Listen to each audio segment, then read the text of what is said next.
네, 안녕하세요. 저는 이번 학기 동안 시스템 동력학이라는 과목을 담당하게 된 한국교통대학교 자동차공학과의 양원석 교수라고 합니다. 이 영상은 수업 시간에 제 강의를 듣다 미처 집중을 하지 못한 저희 학생들과 그리고 시스템 동력학이라는 과목에 대해 궁금해하시는 외부 참여자들, 외부 학생들을 위해 만든 그런 짧은 강의라 생각하시면 됩니다. 따라서 수업 내용은 자세하게 나가지 않고 가볍고 짧게 나갈 예정이니 이 점을 참고하시고 강의를 시청하시면 될 것 같습니다.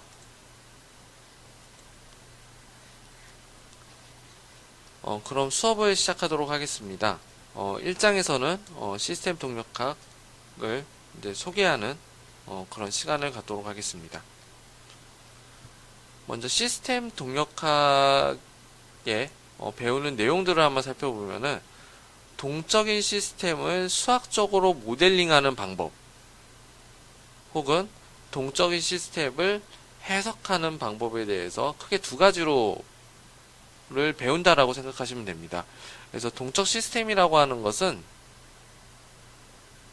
시간에 대해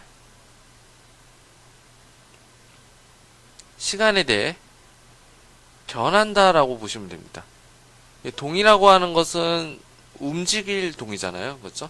그래서 움직임이라고 하는 것은 시간에 대해서 변하는 시스템인 거죠. 그래서 이런 시스템을 동적 시스템이라고 하는데 대표적인 게 이제 기계 시스템 그리고 전기전자 시스템이 되겠죠. 그래서 대표적인 기계 시스템과 전기전자 시스템을 분석하기 위해서 이런 모델링을 해야 되는데 이 모델링을 수학적으로 모델링한다라고 보시면 됩니다. 그래서 수학적으로 모델링하는 것은 이러한 어떤 해석, 이러한 설계에 필요한 어떤 변수들이라든지 어떤 특성들을 우리가 알아야 하는데 우리가 수학을 밑바탕으로 모델링을 함으로써 이런 특성과 성능을 분석한다라고 생각하시면 됩니다. 그래서 여기에 대한 수학적인 거는 우리가 라플라스 변환이라는 수학을 배운다라고 생각하시면 되고요. 그래서 라플러스로 변환된 그런 전달함수 혹은 그런 수학식들이 바로 모델링이라고 생각을 하시면 됩니다. 그래서 수학적으로 모델링이 되는 것들을 우리가 해석을 한다. 그러니까 우리가 영어 해석을 한다라고 하는 거는 외국어를 우리가 한국어로 알아듣기 쉽게 표현을 한다라는 의미잖아요. 그래서 그런 것과 똑같습니다. 그래서 수학적으로 모델링이 된 거를 우리가 설계를 위해서 어떤 변수들을 우리가 설계에 맞게 해석을 하는 방법, 그런 방법들을 우리가 배운다라고 생각하시면 됩니다. 그래서 요 해석을 하게 되면은 우리가 그런 어떤 동적인 특성, 어떤 것들의 변수에 의해서 이 응답이 바뀌는지를 알 수가 있고요. 그 다음에 설계를 위한 어떤 성능 향상을 어떤 변수들을 건드려야지 우리가 성능을 향상시킬 수 있을지를 알아야 된다라는 겁니다. 그래서 그걸 알기 위해서는 반드시 수학적인 모델링이 필요하다라고 보시면 됩니다. 그래서 위에 있는 말들은 바로 밑에서 보는 말과 같다라고 생각하시면 됩니다. 그래서 수학적으로 모델링을 한 그런 시스템이 바로 동적 시스템이라고 보시면 되고요. 줄여서 이거를 한국말로 개라고 생각하시면 됩니다. 개고 영어로는 시스템입니다. 그래서 모델링이 잘 된 어떤 동적 시스템에서 입력과 아웃풋이 존재한다고 생각하시면 되는데 여기서의 동적 시스템은 기계랑 전기전자라고 아시면 될 것 같고요. 자, 기계에서 대표적으로는 힘이나 압력이 입력이 되겠죠. 그래서 힘과 압력이 가해지면은 출력에서는 변위와 혹은 유체라고 하면은 유속 혹은 이제 속도가 되겠죠. 그래서 변위와 속도 혹은 가속도도 해당이 되는 겁니다. 그래서 출력을 우리가 알 수가 있다라는 거고요. 전기 시스템에서는 전압 혹은 전하량이 되겠죠. 그래서 전압 혹은 전하량이 가해져 있을 경우에는 이런 동적인 시스템을 타고 우리가 전하량 혹은 전압을 알 수가 있다라는 겁니다. 그래서 이런 입력을 우리가 알고 있는 값, 우리가 알고 있는 변수가 되겠죠. 그래서 우리가 알고 있는 힘이라든지 압력이나 전압을 어떤 물체나 어떤 기계, 전기전자의 시스템에 우리가 가하게 되면은 이 출력이 어떻게 나타나는지 모르고 있는 변수, 모르고 있는 변수 혹은 목표라고 생각하시면 됩니다.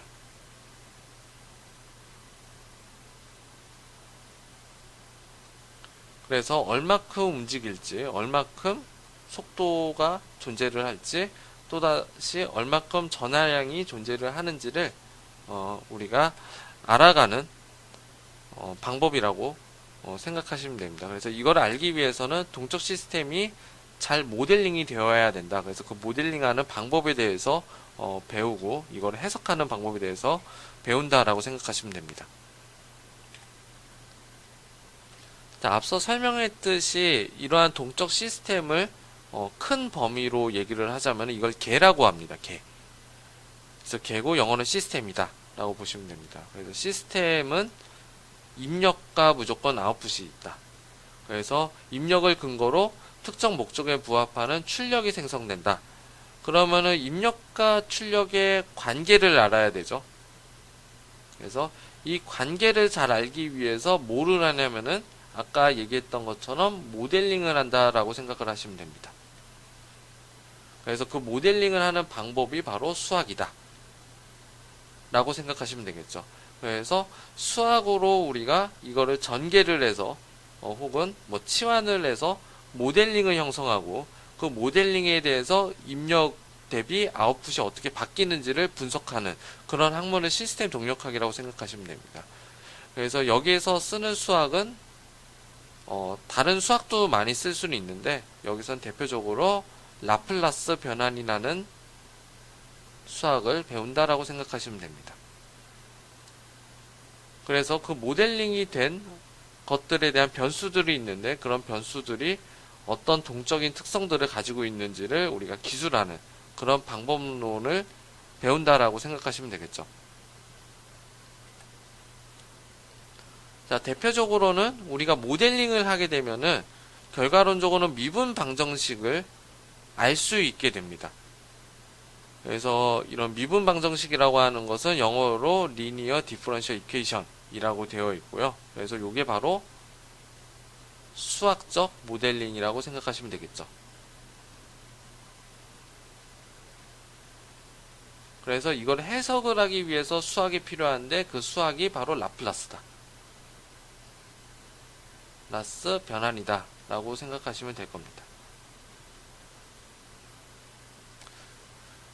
자, 그럼 미분 방정식은 이제 종류가 여러 가지가 있습니다. 그래서 여러 가지를 살펴보면은 먼저 선형 시불변 방정식, 그래서 LTI 시스템이라고 간단하게 표현을 주로 많이 씁니다. 그래서 선형 시불변 방정식이라고 하고, 선형 시불변 방정식은 미분 방정식의 개수가 시간과 관계없이 일정한 거 1 혹은 5 혹은 10, 그래서 이런 것들을 우리가 선형 시불변 방정식이라고 보시면 되고요. 자, 선형 시변 방정식은 시간에 따라서 개수들이 변하는 방정식을 시변 방정식이라고 합니다. 그래서 앞에 1이 존재하고 그 다음에 앞에 있는 개수들이 1 코사인 2t다. 그래서 시간에 따라서 코사인 2t가 변하겠죠. 그래서 이 변하는 방정식을 우리가 선형 시변 방정식이다 라고 보시면 됩니다.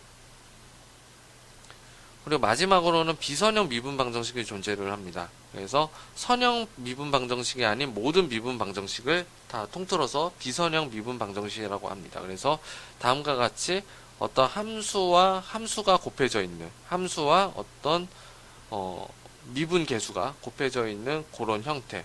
그래서 이런 형태는 손으로 풀기가 굉장히 어렵습니다.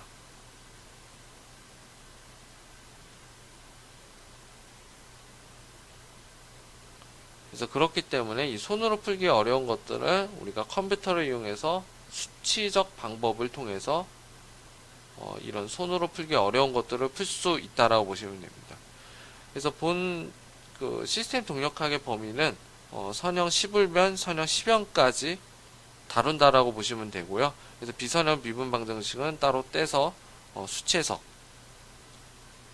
과목에서 이런 미분 방정식을 이제 수치적으로 계산하는 방법들을 배울 겁니다. 그래서 여기서는 이제 간단하게 선형적인 거 혹은 비선형적인 것도 선형화 시켜서 다루는 방법들을 일부 배운다라고 생각하시면 되겠죠. 자, 그러면 선형 시스템과 비선형 시스템의 정확한 원리가 뭐냐? 그래서 다음과 같이 아까 앞서 얘기했던 것처럼 함수와 함수가 곱해져 있는 그런 형태를 우리가 비선형이라고 하는데 정확한 개념은 다음과 같습니다. 자, 선형 시스템은 어떤 게 적용이 되냐면은 중첩의 원리가 적용이 되는 거를 우리가 선형 시스템이라고 보시면 됩니다. 그래서 슈퍼포지션, 프린시플 오브 슈퍼포지션이 적용이 가능하다라고 보시면 되겠죠. 그래서 밑에 있는 요식이 바로 중첩의 원리다라고 보시면 됩니다. 그래서 F라는 어떤 시스템, 함수, 수학에서는 함수라고 하고 시스템 동력학에서는 이걸 개라고 합니다. 그래서 어떤 개가 있으면은 이 안에 있는 게 인풋이죠. 그래서 이게 인풋이 있었을 때, 자, 이게 이제 전체가 이제 아웃풋이 될 겁니다. 함수값. 그래서 인풋을 함수에다가 넣고 아웃풋이 있을 때, 이 아웃풋이 같으려면은, 자, 인풋의 개수들을 다 바깥으로 다 낼 수가 있고, 안에 있는 인풋들을 전부 다 플러스로 바깥으로 내서 계산할 수 있다. 그래서 요거를 우리가 슈퍼포지션이라고 얘기를 합니다. 자, 그래서 요거를 좀 설명을 하자면 요렇습니다. 어떤 보가 있다라고 한번 해볼게요. 자, 어떤 요런 외팔보가 있다라고 했었을 때 두 가지 힘이 존재를 한다라고 보시면 됩니다. 그래서 F1, F2. 자, 그러면 요렇게 쳐지겠죠? 그쵸? 자, 그런데 F1과 F2를 모두 고려를 해서 이거를 계산하게 되면은 좀 어려운, 그러니까 풀 수는 있지만은, 좀 손으로 계산하기 어려운 경우가 있습니다. 그래서 이걸 어떻게 하냐면은,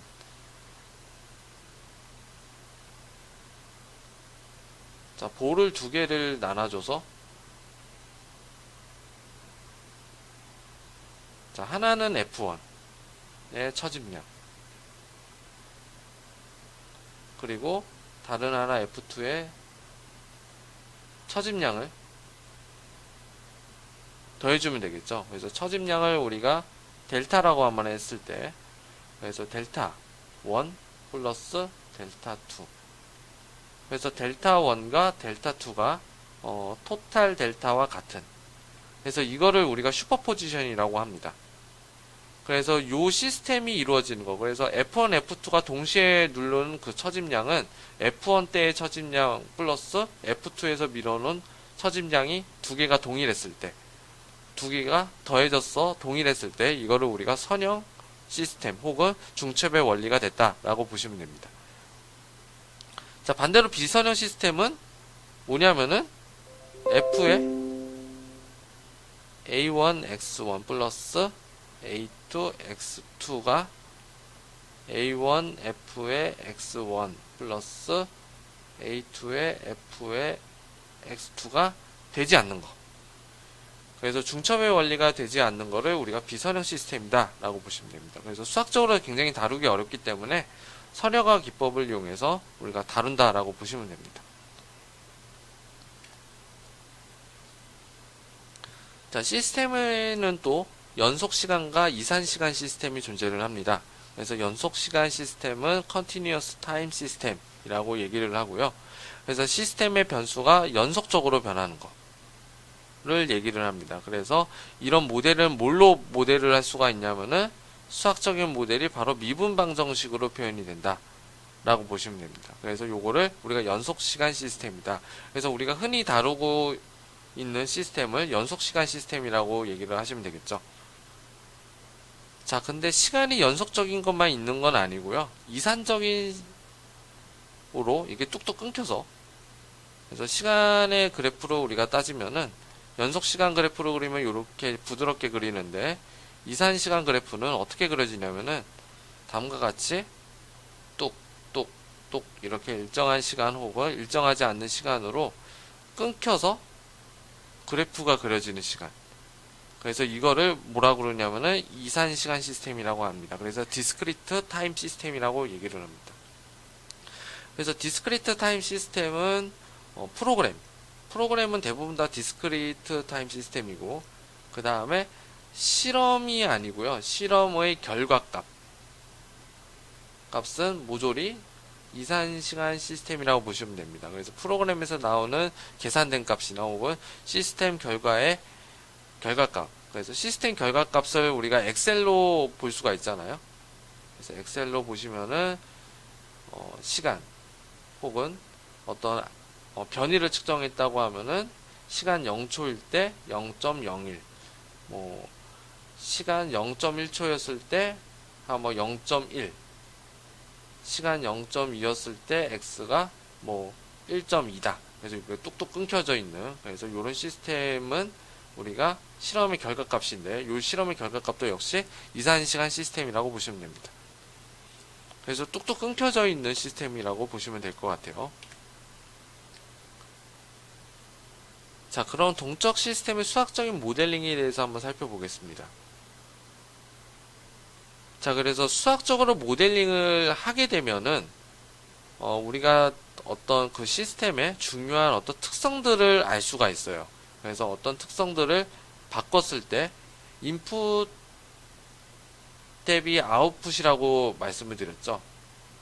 그래서 어떤 시스템을 시스템 변수가 뭐 A1, A2가 있다라고만 해볼게요. 그러면 A1을 만약에 증가를 시키면은 아웃풋이 올라가냐 떨어지냐, 이런 것들을 우리가 알 수가 있는 거죠. 혹은 A2를 변동을 하면은 아웃풋이 올라가냐 떨어지냐. 그래서 이러한 것들을 살펴보는 게 바로 수학적인 모델링을 통해서 우리가 살펴볼 수가 있다라는 겁니다. 그래서 이런 것들을 우리가 수학적인 모델링이다 보시면 되고요. 그래서 이런 것들은 대표적인 어떤 물리적인 법칙이 있어요. 그래서 기계 시스템에서는 뉴턴의 제2법칙, 그리고 전기전자 시스템에서는 키르호프 법칙이 대표적인 법칙이 되겠죠. 그래서 연력학 같은 경우에는 역학적 에너지 보존 법칙, 혹은 저도 잘 모르지만은 이제 연력학 제1법칙, 2법칙 등이 있겠죠. 그래서 그런 것들로 우리가 수학적으로 모델링을 한다 보시면 됩니다. 그래서 이런 거를 우리가 수학적 모델링이라고 하고, 그 다음에 모델링이 이제 잘 되어 있는지 아니면은 좀 엉성하게 잘못되어 있는지를 확인하기 위해서 모델링의 어떤 단순성이나 정확성들을 봐야 된다라는 거죠. 근데 모델링을 단순하게 되면은 계산이 편한 거죠. 단순화된 모델은 계산이 편하고, 그다음 분석에 용이합니다.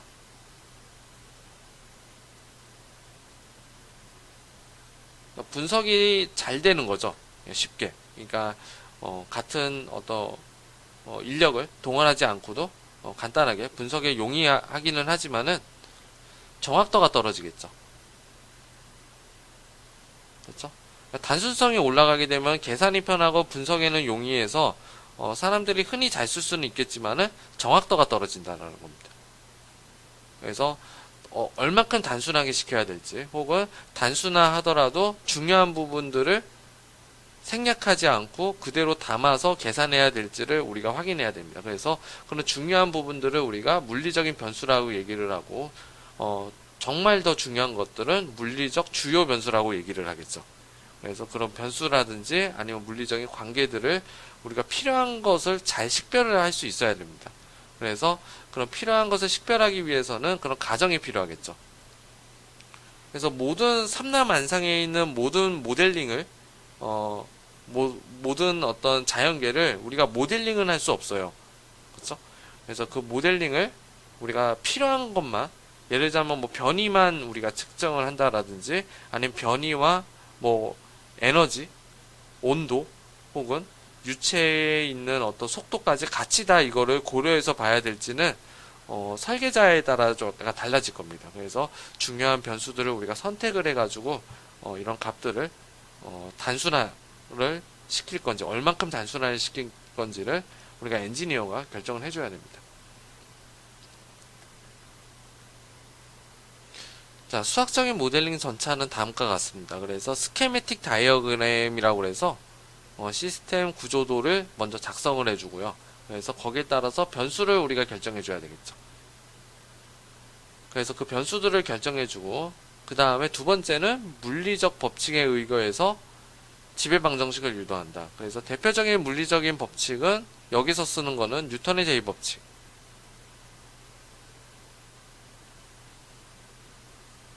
그래서 동력학에서는 뉴턴의 제2법칙을 가지고 모든 방정식을 만들었었죠. 그래서 뉴턴의 제2법칙이 있겠고, 두 번째는 키르이오프 법칙. 법칙은 이제 생략할게요. 그 다음에 마지막으로는 뭐 연력학 법칙이 있겠죠. 연력학 제1, 제2법칙 뭐 등등이 있을 겁니다. 그래서 이걸 통해서 우리가 지배방정식을 유도를 하고 그 다음 모델의 타당성을 검증하기 위해서는 우리가 출력이나 비교를 해봐야 됩니다. 그래서 수학에 너무 빠져 있어도 이 모델링이 정말 정확하게 모델링이 된 건지를 알기 위해서는 그런 어떤 해석이라든지 그런 방법의 결과물들을 이용을 해서 실험치와 대조군과 비교를 하셔야 되겠죠. 그렇죠? 그래서 요거를 수학적인 어떤 절차라고 보시면 될 것 같습니다. 자, 이것들을 간단하게 좀 표현하기 위해서 앞서 수학적인 거는 라플라스 방법이라고 얘기를 했는데 아까처럼 이제 수치적인 어떤 순서도를 그리기 위해서는 스케매틱 다이어그램을 그려야 된다라고 말씀을 드렸고요. 스케매틱 다이어그램에서 가장 간단하게 쓸 수 있는 게 바로 다음 보시는 것처럼 블록 선도라고 보시면 될 것 같습니다. 그래서 흔히들 블록 다이어그램이다 라고 얘기를 합니다. 그래서 블록 다이어그램이라고 하는 것은 어떤 단계적인 체계화를 시켜서 우리가 기하학적인 도형으로 표현하는 방법을 얘기를 합니다. 그래서 이것들은 예제를 풀어보면은 좀 간단하게 알 수가 있습니다. 그래서 입력 범수가 U랑 V가 있다라고 했을 때 이게 인풋이죠. 그리고 아웃풋은 출력 변수 Y를 우리가 Y 아웃풋을 한다라고 보시면 되는데 이것들을 이제 이거의 관계를 나타내 주는 게 바로 상수가 존재를 하겠죠. 그렇죠? 그래서 A, B가 있다라고 한번 해보겠습니다. 자, 그럼 수학적으로는 Y는 AU 플러스 B, V로 이렇게 표현할 수가 있고요. U랑 V가 아웃풋이 되겠죠. 그렇죠? 그래서 요 두 개의 아웃풋에 따라서 Y가 어떻게 바뀔지 이런 것들을 우리가 본다라고 보시면 됩니다. 자, 그럼 U랑 V가 인풋이기 때문에 이 인풋을 가장 왼쪽에다가 이렇게 써주고요.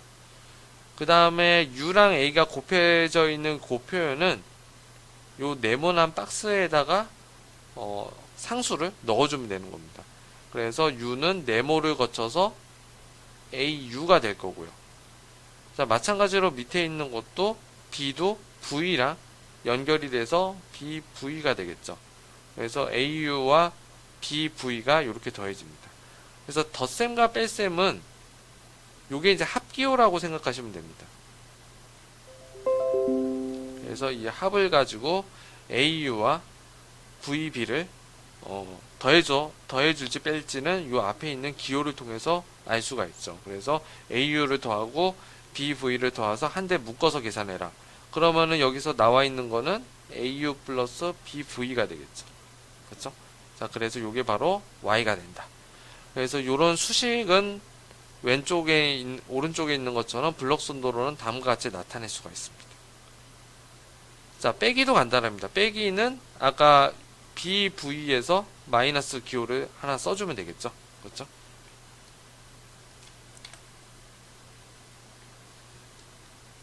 자, 예제 2번을 보면은, 자, 입력 변수가 UV이고, 이번에도 출력 변수가 U기는 한데, 식이 U''이 되어 있는 요 식을 한번 풀어보겠습니다.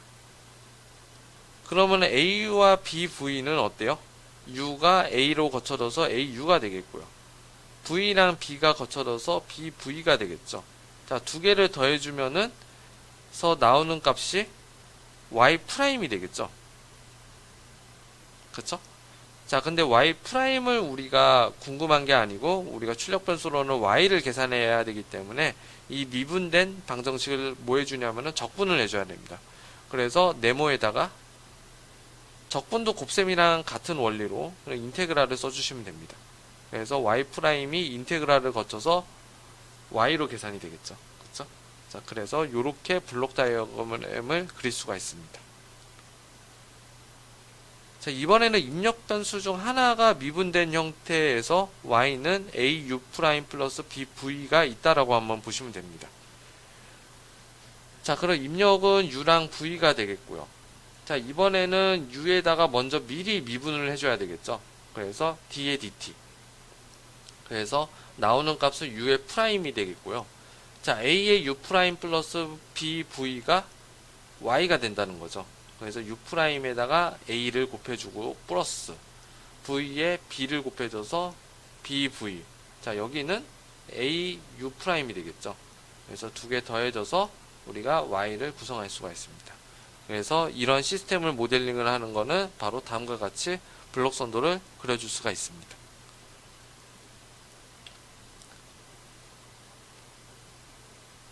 자, 다음은 인테그랄 ydt가 au 플러스 bv다 라고 했었을 때, 자, uv를 통해서 y를 어떻게 출력할지를 봐야 되겠죠.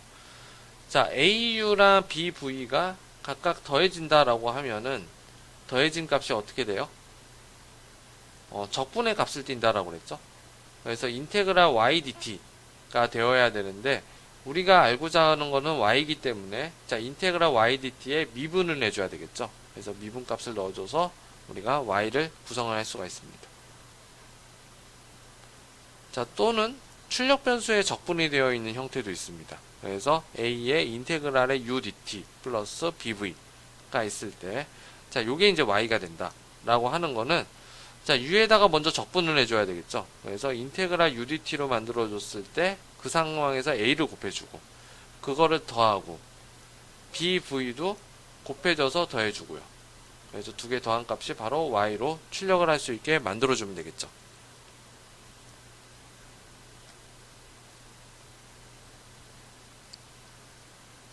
자, 예제 4번 같은 경우에는 이제 세 개에 있는 연립방정식을 섞어서 문제를 풀 수가 있습니다.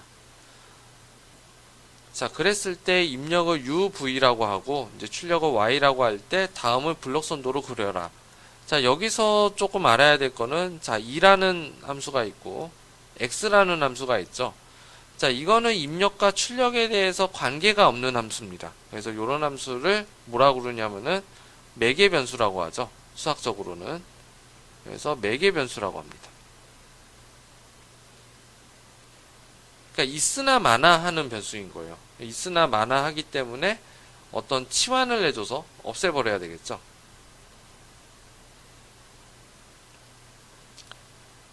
자, 그래서 수학적으로 대입해가지고 치환을 하는 방법이 있는데, 블록 다이어그램으로 이거를 좀 설명을 하도록 하겠습니다. 자, 첫 번째 식부터 보면은, 자, 인테그랄의 2의 dt라고 하는 것은 3의 u의 마이너스 v의 플러스 y다. 일단은 입력이 u랑 v, 그리고 출력이긴 하지만 여기선 입력으로 작용하죠. 자, y가 있다라고 한번 해볼게요. 자, u와 v와 y가 이렇게 있다라고 하고요. 자, u는 3이 곱해져 있어야 되고요. v는 빼줘야 되고요. y는 그냥 더해줘요. 그랬을 때 더하고 빼고 더한 요 값이 뭐가 되냐면은 인테그랄의 2의 dt가 되겠죠. 자, 우리가 원하는 거는 이 값입니다. 그러면은 인테그랄 dt를 미분해주는 어떤 미분 연산자가 필요하겠죠. 그래서 d의 dt 해주고 이 값을 해주면 됩니다.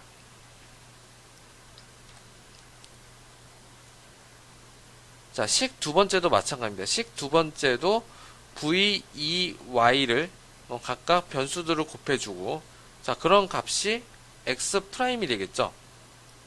자, x 프라임, 우리가 궁금한 건 x 프라임이 아니고 x이기 때문에, 자, x 프라임을 인테그랄 해줬을 때 x로 계산해 줄 수가 있습니다. 자, 식 세 번째는, 간단하게, x는 4랑 곱해서 더해주고, 2는 6이랑 곱해서 더해주고, 그 결과값이 y가 된다라는 거죠. 자, 그러면 식 2랑 식 3을 한번 합쳐보도록 하겠습니다. 자, 그러면 x와 x, 이 값 같은 경우에는 매개 변수이기 때문에 없애도 되는 거죠. 그럼 요거를 그냥 지워버리고 어떻게 해줘요? 연결을 이렇게 시켜버리면 될 겁니다. 자, 그래서 요거를 이제 x를 소거를 한 거죠. 그래서 밑에 우리가 식을 써보면은 요렇게 다이렉트로 x로 이렇게 표현할 수가 있겠죠. 그렇죠? 그래서 이건 쓰나 이제 마나 이렇게 되는 겁니다. 자, x를 이렇게 소거를 할 수가 있어요. 그래서 이렇게 없어지는 거고요. 자, 그러면 이제 남는 거는 이 값이 남겠죠. 자, 이 값은 아까처럼 식 1을 합쳐주면 되겠죠. 그래서 앞에서 보시는 것처럼 식 1은 u랑 v랑 y를 더했을 때 우리가 이 값을 나온다 라고 하는 거는 우리가 x 소거되어 있는 이 값에다가 아까의 블록선도를 끌어와 가지고 붙여주면 되겠죠. 자, 그래서 자, 식 1이랑 2를 다시 더해보면은, 자, 식 1은 앞에서 했었던 것들을 더해주면은, 자, 요런 식으로 그림이 그려집니다. 그래서 이 값을 우리가 소거를 해줘야 될 거기 때문에, 자, 이 값을 이용을 해가지고, 자, 어떻게 묶어준 어떤 값이 있겠죠? 그렇죠? 그래서 그 값은 아까처럼 어떤 식 1이 되어 있을 겁니다. 그렇죠? 그래서 식 1이 이런 식으로 u랑 v랑 y가 존재를 하겠고요. 근데 u, v, y도 뒤에 있는 것처럼 섞어주면은, 자, 결과적으로는 여기서 이제 v로 이렇게 나타낼 수가 있고요. 그 다음에 y로 이렇게 나타낼 수가 있습니다. 일단은 식 1이나 2를 먼저 붙이지는 말고, 자, 요것들을 먼저 같이 한번 붙여보도록 하겠습니다. 그래서 식 1을 일단은 쓰지 말고요.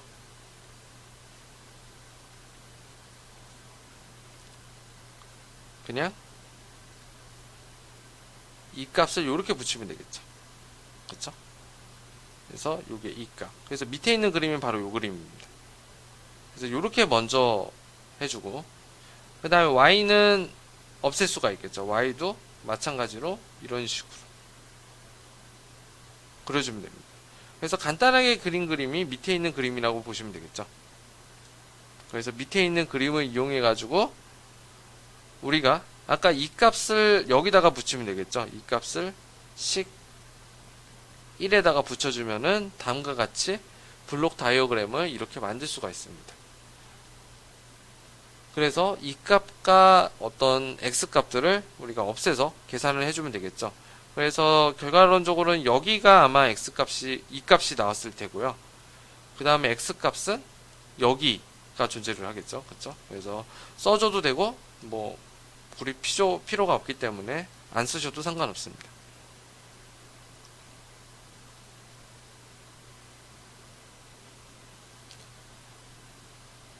자, 그래서 블록 다이어그램은 4장에서도 이제 많이 나오기 때문에 그 4장에서 다시 이제 설명하도록 하겠습니다. 그래서 그런 블록 다이어그램을 이용해서 어떤 거를 우리가 나타낼 거냐면은 기계 시스템의 어떤 운동 방정식을 나타낼 수가 있습니다.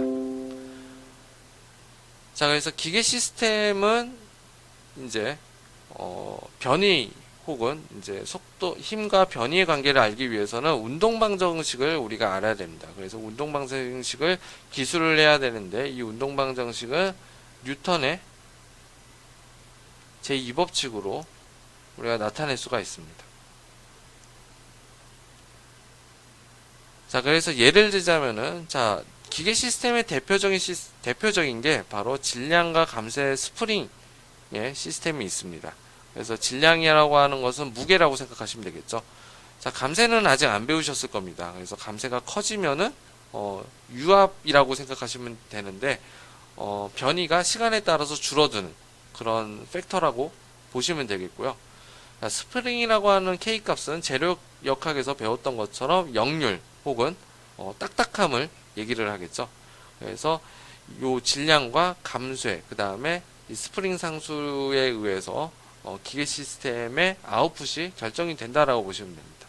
이때 외력이 바로 인풋이 되겠죠. 그렇죠? 그래서 MCK 시스템이 다음과 같이 이렇게 달려있는 이런 형태라고 보시면 되겠고, 그래서 이런 형태가 힘을 가진이 되었었을 때는 뉴턴의 제2법칙에 의해서 움직인다라고 생각하시면 됩니다. 그래서 이것도 이제 3장에 대해서 아마 다뤄질 건데, 지금 먼저 살짝 살펴보자면은, 뉴턴의 제2법칙이라고 하는 것은 뭐냐면은, 모든 힘의 합은 질량 곱하기 가속도로 나타난다라고 배웠었죠. 자, 그렇기 때문에 모든 힘을 다 더해주니까, 자, 모든 힘인 외력, 그리고 유압 댐퍼에 대해서도 힘이 존재를 하겠죠. 그걸 감쇄력이라고 하는데, 그 감쇄력이 존재를 하고요. 감쇄력의 방향은 이동 방향과 반대 방향입니다. 그리고 KX도 마찬가지로 스프링에 대한 힘, 탄성력이 되겠죠. 그래서 탄성력도 운동하는 거에 반대 방향이 되겠죠. 그래서 이 모든 힘의 합은 결과적으로 뭐랑 같냐면은 질량 곱하기 가속도랑 같다라고 보시면 되겠죠. 그래서 뉴턴의 법칙을 기술을 하는 거는 시그마 F라고 하는 것은 질량 곱하기 가속도다. 그래서 질량 곱하기 가속도는 뭐랑 같냐면은 마이너스 CX 프라임, K, 마이너스 KX, 그 다음에 플러스 F0. 그래서 요 세 개들을 다 더해줬을 때 M의 X의 더블 프라임과 같다고 보시면 되겠죠. 그래서 요거를 이항 정리를 하면은, 자, M의 X의 더블 프라임 플러스 CX 프라임 플러스 KX는 F0다 해서 이거를 뭐라고 그러냐면은 운동 방정식이라고 얘기를 합니다. 자, 운동 방정식을 기술하는 건 3장에서 이제 다룹니다. 그래서 이 3장에 대해서 이제 다루게 될 건데, 이 운동 방정식도 어떻게 해줘요? 블록 선도로 우리가 만들어줄 수가 있겠죠. 그렇죠? 그래서 여러분들이 집에서 숙제는 아니지만은 한번 해보시면 좋을 것 같습니다. 자, 이것으로 동력학 1장의 짧은 강의를 마치도록 하겠습니다.